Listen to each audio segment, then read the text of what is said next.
प्रिय छात्रों, अब हम देखते हैं पूंजी दंतीकरण, कैपिटल गियरिंग। यह इसकी भी गणना हम एक अनुपात के रूप में करते हैं। यह अनुपात समता अंश पूंजी तथा स्थिर लागत वाली पूंजी के मध्य संबंध को व्यक्त करता है। और स्थिर लागत वाली पूंजी में पूर्वाधिकारी अंश पूंजी, ऋण पत्र तथा दीर्घकालीन ऋणों से आदि से प्राप्त पूंजी को सम्मिलित करते हैं, जिसपे एक फिक्स रेट से डिविडेंड या इंटरेस्ट दिया जाता है। उसको हम बोलते हैं स्थिर लागत वाली पूंजी। बेटी ने परिभाषा दी है कि समता अंशों के पूर्वाधिकार अंश पूंजी एवं ऋण पूंजी के संबंध को पूंजी दंतीकरण कहते हैं। इसी प्रकार से और ब्राउन एंड हार्वर्ड ने भी परिभाषा दी है कि पूंजी दंतीकरण शब्द का किसी व्यापार की साधारण अंश पूंजी एवं स्थिर ब्याज वाली प्रतिभूतियों के मध्य अनुपात को प्रदर्शित करने के लिए किया जाता है। अब हम देखते हैं कि पूंजी दंतीकरण कितने प्रकार का होता है।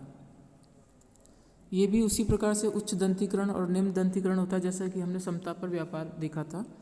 उच्च दंतीकरण या हाई गियरिंग के अंदर जब किसी कंपनी की पूंजी में साधारण अंश पूंजी अन्य स्थिर वाली प्रतिभूतियों की तुलना में कम होती है तो उसे उच्च दंतीकरण कहते हैं।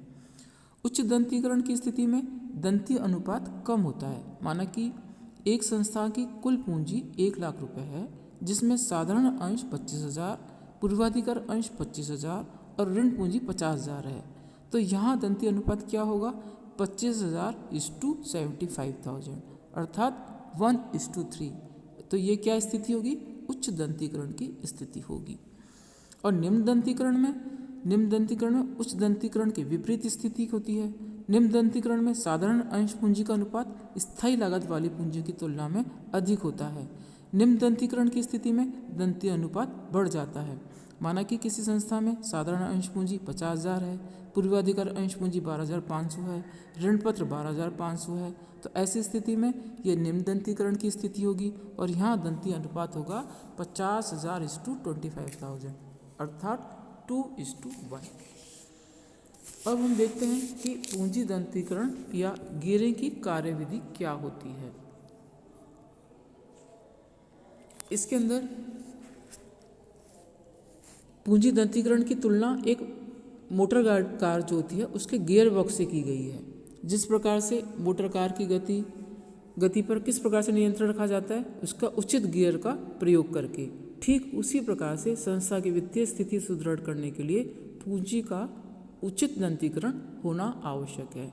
व्यवसाय में प्रयोग किए जाने वाली पूंजी को दंतीकरण के प्रयोगार्थ 3 भागों में बांटा जाता है, जिसमें पहला है स्थायी लागत पूंजी। स्थायी लागत पूंजी में क्या होता है? इसमें ब्याज लाभांश स्थिर दर से दिया जाता है। इसमें पूर्वाधिकार अंश व ऋण पत्र शामिल किए जाते हैं।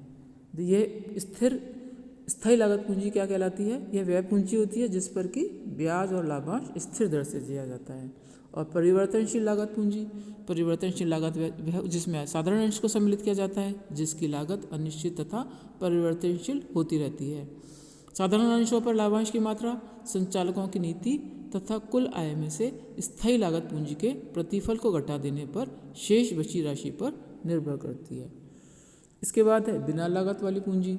इसमें वह समस्त धनराशि सम्मिलित की जाती है जिसका प्रयोग व्यवसाय में संस्था द्वारा तो किया जाता है, लेकिन जिस पर कोई प्रतिफल नहीं देना पड़ता, जैसे कि व्यवसाय की साख, जैसे कि आउटस्टैंडिंग एक्सपेंसेस, जैसे कि कोष जो फंड्स हैं, वो है बिना लागत वाली पूंजी।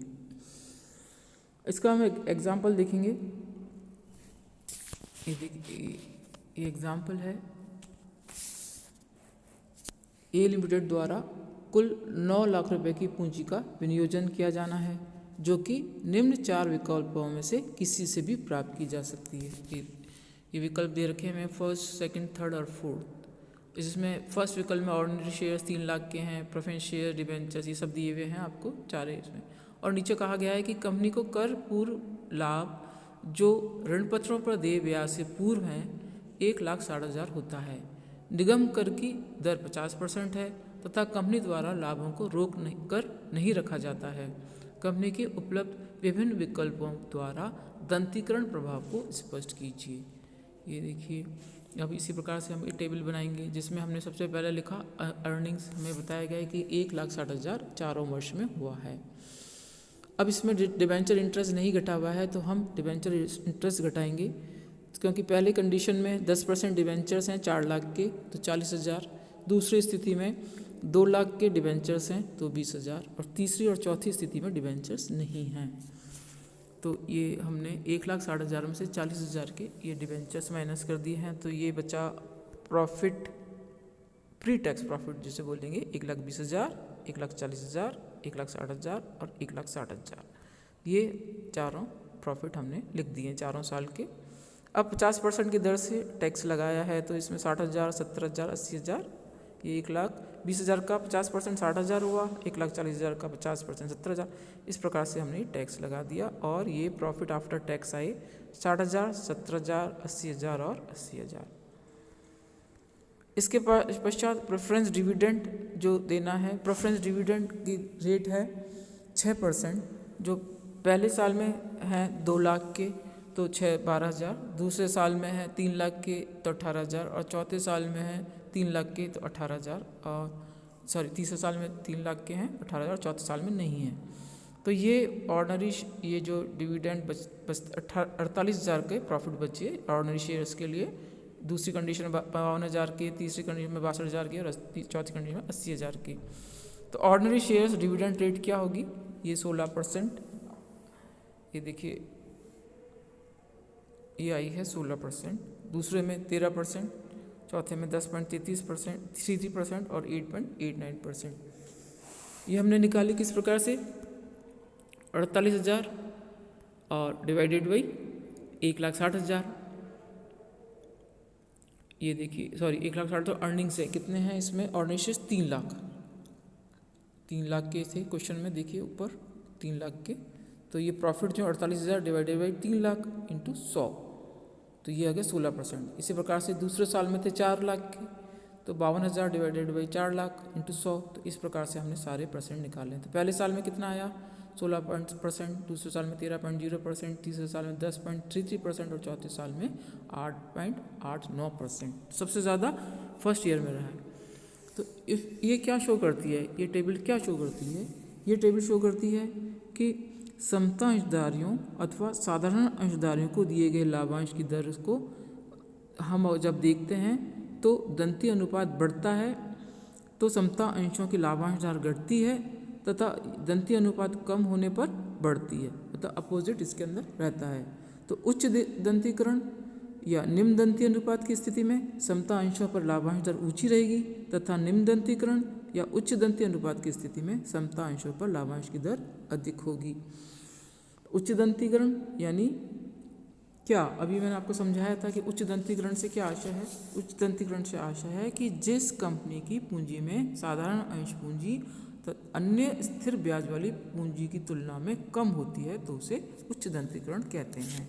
तो ये देखा आपने कि यहाँ पे पहली स्थिति में ऑर्डिनरी शेयर 3 लाख के हैं तो ये उच्च दंती वाली स्थिति है।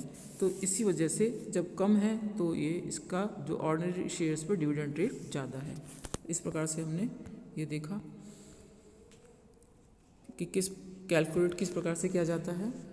अब हम देखते हैं कि इसमें और पूंजी दंतीकरण का क्या महत्व है। पूंजी दंतीकरण का महत्व जैसा कि आपको स्पष्ट हो गया होगा कि एक जो संतुलित और समुचित पूंजी दंतीकरण उपक्रम के लिए बहुत ही उपयोगी सिद्ध होता है, क्योंकि पूंजी दंतीकरण पूंजी संरचना से संबंध होने के कारण इसे पूंजी का गुणात्मक पहलू कहा जाता है। दंतीकरण के प्रयोग से विभिन्न स्रोतों द्वारा प्राप्त पूंजी में उचित अनुपात निर्धारित किया जा सकता है तथा प्राप्त धन का अधिकतम उपयोग किया जा सकता है। अब हम देखते हैं व्यापार चक्रों में दंतीकरण का क्या प्रभाव है। व्यापार चक्रों से आशय है कि तेजी काल या मुद्रास्फीति या मुद्रा संकुचन या मंदी काल, इस स्थिति में पूंजी दंतीकरण का क्या प्रभाव पड़ता है। सबसे पहले हम देखते हैं कि मुद्रास्फीति या इन्फ्लेशन जिसको बोलते हैं, ये क्या स्थिति होती है कि व्यवसाय के लिए तेजी काल की तुलना कार चालक के एक ढलवां सड़क से की जाती है, जो स्लोप वाली सड़क होती है।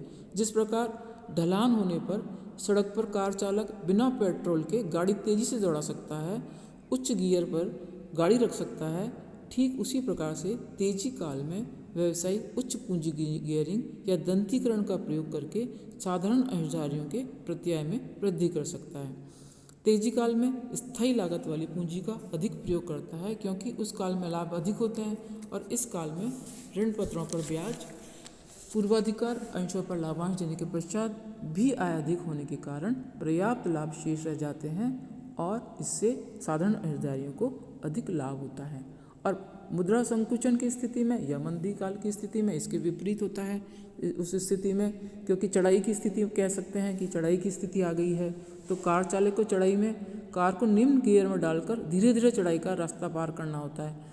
उच्च गियर व अधिक गति वाली कार खतरे में डाल सकती है। इसी प्रकार से व्यवसायी को भी मंदी काल में निम्न पूंजी गियरिंग या दंतीकरण का उपयोग करना चाहिए। अब हम देखते हैं पूंजी की लागत। पूंजी की लागत से क्या आशय है? पूंजी की लागत से आशय है कि हमने देखा कि जब कंपनी विभिन्न प्रतिभूतियों से पूंजी एकत्रित करती है तो उसको उसकी कुछ लागत देनी होती है। जब अतिरिक्त पूंजी का निर्गमन करना है तो उस समय यह विशेष समस्या सामने उपस्थित होती है कि अतिरिक्त पूंजी किस साधन से प्राप्त की जाए, अर्थात साधारण अंशों से प्राप्त की जाए, पूर्वाधिकारी अंशों से या ऋण पत्रों से। और यह महत्वपूर्ण समस्या तब होती है जब एक से अधिक साधनों से पूंजी प्राप्त की जा सकती है या एक से अधिक साधनों से पूंजी प्राप्त करनी है, तो जो विभिन्न साधनों का सम्मिश्रण क्या हो, ये एक समस्या उत्पन्न होती है, क्योंकि इसका सीधा सा प्रभाव व्यवसाय की लाभार्जन क्षमता पर पड़ता है। और ये सब चीज़ हमने पहले भी देखी थी कि वित्तीय प्रबंधक को चाहिए कि व्यवसाय के लिए पूंजी की व्यवस्था करते समय इस बात का विशेष ध्यान रखे कि व्यवसाय की आय पर पूंजी की लागत का अनावश्यक भार न पड़े। इसके लिए हमने एक तटस्थ बिंदु भी देखा था और जिसके आधार पर ऋण क्षमता का उचित मिश्रण किया जाता है। अब इसके बाद है पूंजी संरचना अनुपात, जिसमें डेट इक्विटी रेशो है, लॉन्ग टर्म रेशो है, प्रॉपर्टी रेशो है, गियरिंग रेशो है और डेट सर्विस रेशो है। ये इसका डिटेल में मैं आपको नेक्स्ट टर्न पे बताऊंगी। Thank you students.